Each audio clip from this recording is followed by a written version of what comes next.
Good day, ABM students and GAS students. Today we are going to have our Week 7 topic here in our Organization and Management subject. Again, this is your Mom Noe for our OM Week 7. Are you ready? Then if you're ready, I want you to have your pen and your notebook while you are listening to my video discussion, because I might tell you some things that are not included here in my PowerPoint presentation. Understand? That will really help you in understanding or fully understanding our new topic. Okay, let me just tell you that aside from our new topic, you are going also to have your performance task today or this week here in Organization and Management. So you ready? So let's start. So before we open our new topic for this week, I want you to look at this word cloud, okay?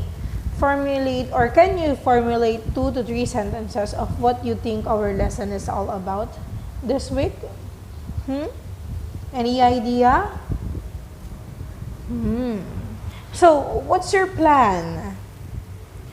That question, what's your plan, mga anak, is what we always receive from our friends, family, colleague, whenever we say that we want to start a new endeavor, right? Why do we need to plan? Or why do we need a plan? Okay? What is it for? Or is it important to plan something? Well, in everything we do, we really need a plan, because a work without a plan is void, right? Planning is the first function of management, mga anak. It is about deciding beforehand what is to be done in the future and determine courses of action to be taken. So today, we are going to discuss about the nature and levels of planning and types of planning as well. So from the word plan, we are going to talk all about it, planning, okay? And in our today's objective, or this week's objective, is that you as my learners is expected or was expected to be able to identify the nature, levels, and types of plan. Aside from that, you can be able to explain the nature, levels, and types of plan and apply the nature, levels, and types of plans on day-to-day activities. Okay, so dyan papasok ang inyong performance task. So now, let's start. Now first, let us focus about the word planning. What is planning po ba? So according to Heyman, planning is the function that determines in advance what should be done. Okay, it is a word from Heyman. It's in the planning stage where the management will think ahead of their future goals and the action to be done in the future to achieve their objectives. Planning is a continuous process and directed toward efficiency. Okay, since it is the primary function, it should be done soundly without any room for mistakes. So you need to make a concrete plan, okay? When you were planning, you need to see to it that it's all smooth enough that what you were expecting or what the objective you are trying to target will be targeted by you. Okay?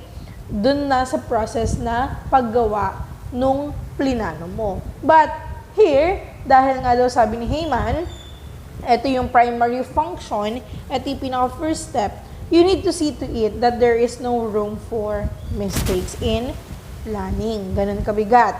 Planning, aside from that, mga anak, is that planning must focus its attention on objectives and result, thus reducing the uncertainty of risk in the long run.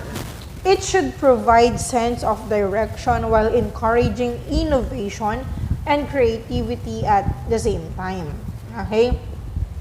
And then, a good plan also helps in coordination and guides decision-making of the management that will result to an efficient operation of the business. In planning, mga anak, always remember that the management must consider every resources of the organization to be able to work smoothly in achieving its goal. So, lahat kailangan alamin mo or siguraduhin mo na lahat magagamit tungo or papunta dun sa goal na hinahanap mo, dun sa objective na sinet mo upon planning that certain project or program for your business. Okay?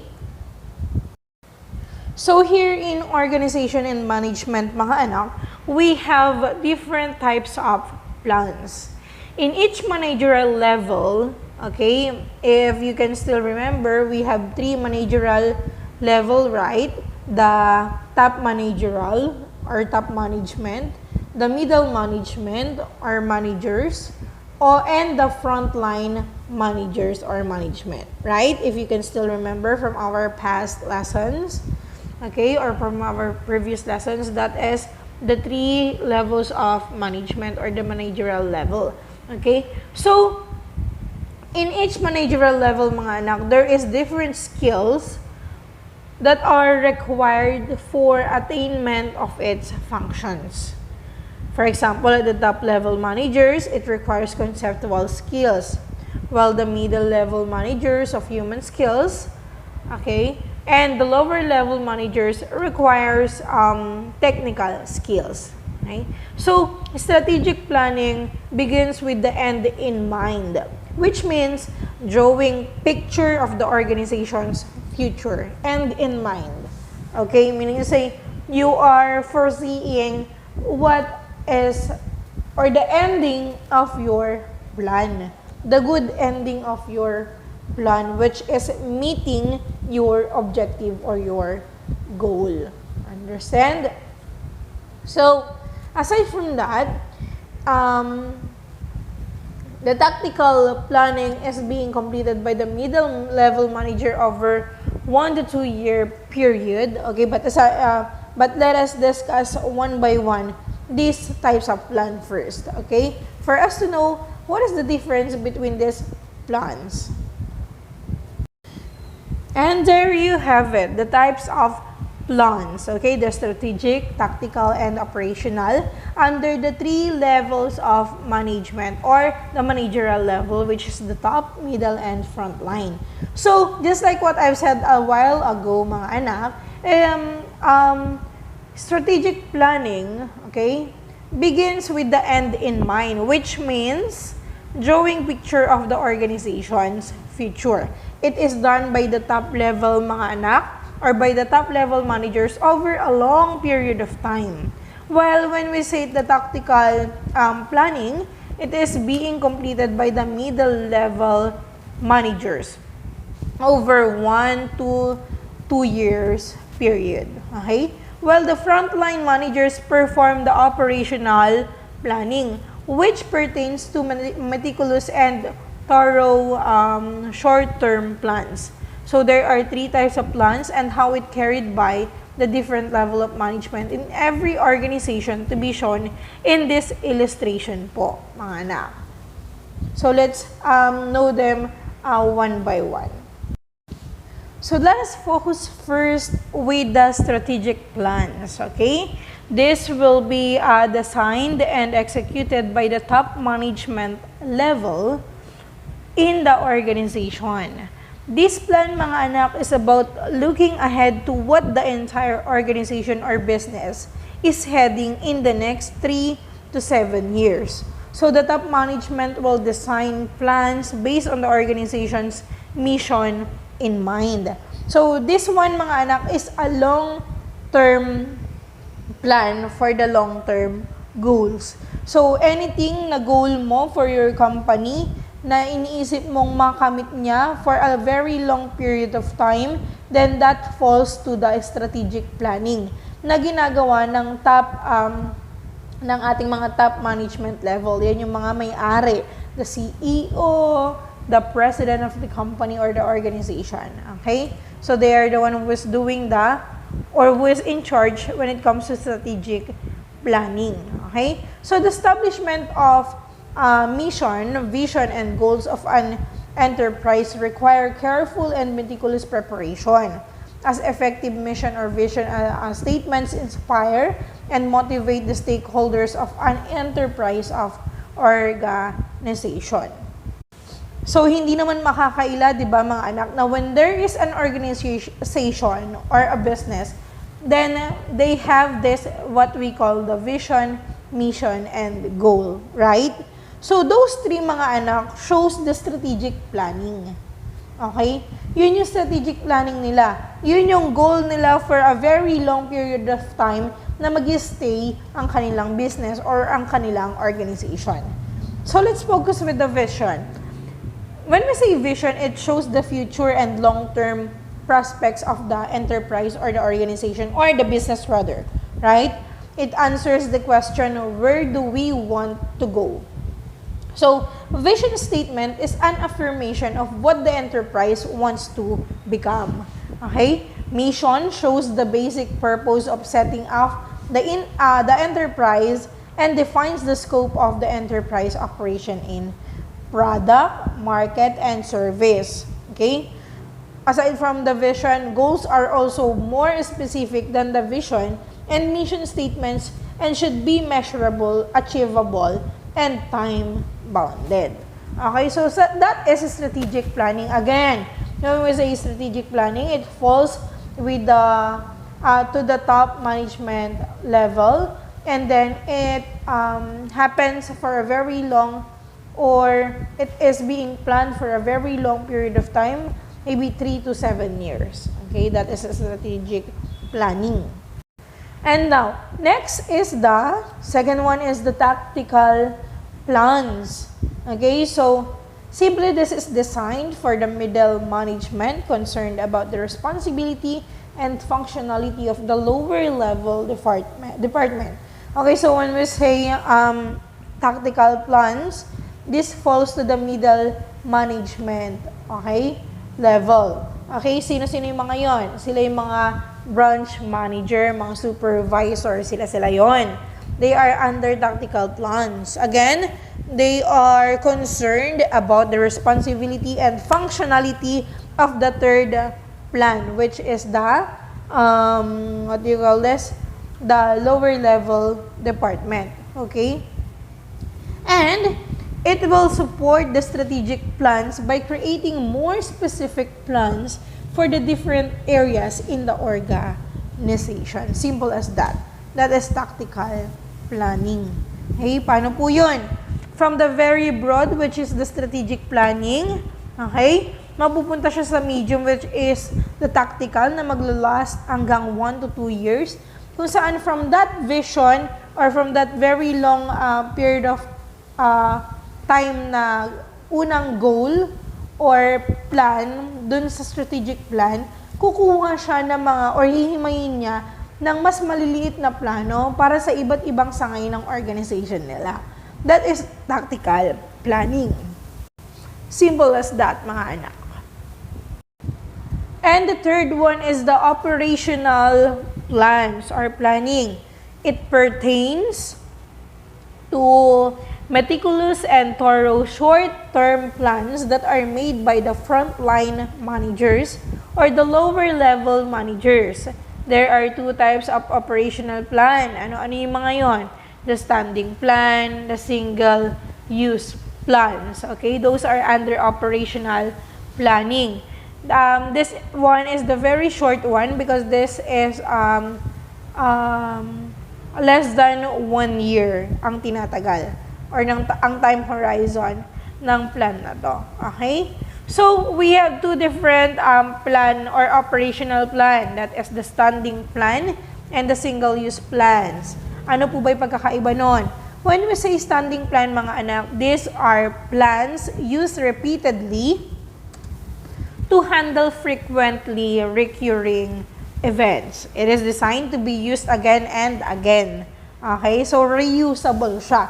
For example, policy, mga policy nyo, mga regulation nyo in your organization, mga advantages of, yun nga. So, yung mga policy and the regulations na paulit-ulit mong inaayos as a remedy or a good plan to whatever circumstances or problems that might arise in your organization or in your business. Okay?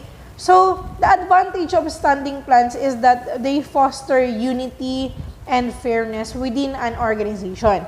And it also helps to support stated organizational value. It also saves time because managers know in advance how to address common situations. And lastly, it aids in the delegation of work. And not just delegation of work, but because employees are already familiar with the procedures and regulations followed by the organization. Well, when we say single-use plan, from the word itself, single, so it refers to plan that address a one-time project lang or event. The length of plan varies, but the most common types are budgets and project schedules. Okay? So the obvious advantage of single-use plan is that it can be very specific and how it is address the needs of a particular situation or problem. So that is operational plan, single-use plan. Okay? So that's it. That are the 3 types of plans. But of course, mga anak, bago tayo nagpaplano, dapat alam natin kung paano natin sisimulang magplano. Tama po ba? And these 5 steps in planning, mga anak, will help you on how are you going to start planning for your business or for an organization. Okay? So what are these 5 steps in planning po ba? Okay? To make it short, or I'm just going to make it brief, okay? Don't worry mga anak. I'm going to give you a full copy of my discussion in my post, okay? Together with this link of this video. Okay po? So don't worry, everything that I'm going to tell you here are all included in my copy of this lesson. So to make it short, we have 5 steps in planning, okay? We're in to make a plan that works. A manager must what? First, you need to set smart goals. Okay? So, kailangan mag-set ka ng goals. Not just a goal, but a smart goal. Which means SMART stands for specific, measurable, attainable, realistic, and timely. Next, you need to develop commitment to the goals from the people who contribute to goal achievement. Managers can increase workers' goal commitment by encouraging worker participation in goal setting, making goal public, and getting top management to show support for workers' goal. So that is the second one. Third is that develop action plans for goal accomplishment. Next, track progress toward goal achievement by setting proximal and distal goals and by providing workers with regular performance feedback. Next, and not the least, or last but not the least, you need to maintain flexibility. Alright?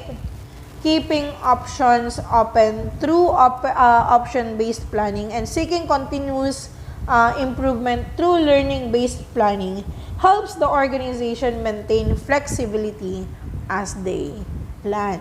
So that is the 5 steps in planning. Now, here's the most important part for your performance task this week. So as you can see on my presentation, I have here your performance task. Same with the direction of what you were going to do. So the direction says that imagine that you are serving as SK chairman of your barangay. Okay? You need to make a strategic, okay, so long term, tactical, medyo matagal ang itinatagal ng plano, and operational plan for what? Of course, SK, so kabataan, for the youth in this new normal. Okay? So, kung ikaw ay SK chairman, anong project or anong mga plano mo para maging maganda yung panunungkulan mo as SK chairman? Humugot kayo.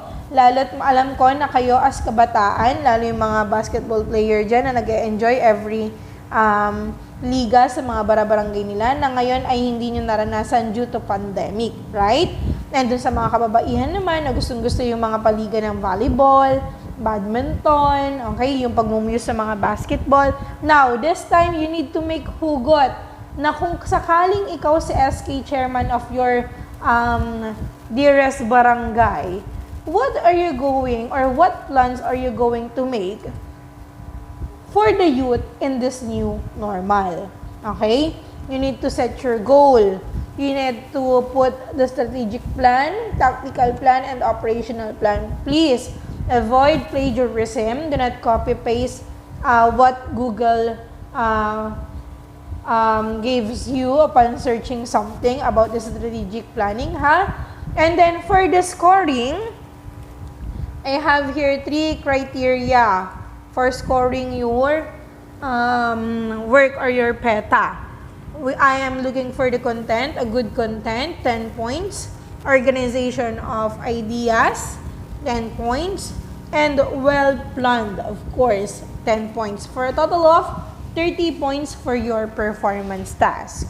So what are you going to do? You need to comment down your answer or your performance task and my post in our group post. Okay po? Facebook group post. Do not worry if your classmate will copy your answer because we are reading it. Okay po? So malalaman po natin kung sino po ang nangungopya at hindi. First sender, of course, or first poster of your work, then the scores goes to him or her. Okay po? So, please do this performance task. So, you have your 2 whole weeks.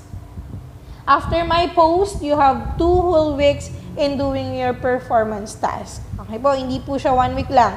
2 whole weeks for me to wait you for your performance task. So, I think that is enough for you to do your PETA, right? Okay.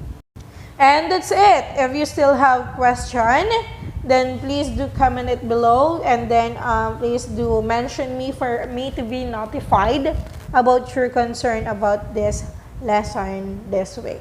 Okay? Thanks for today. Thank you for listening. I hope you learned from our new lesson. Thank you and goodbye. Keep safe mga anak.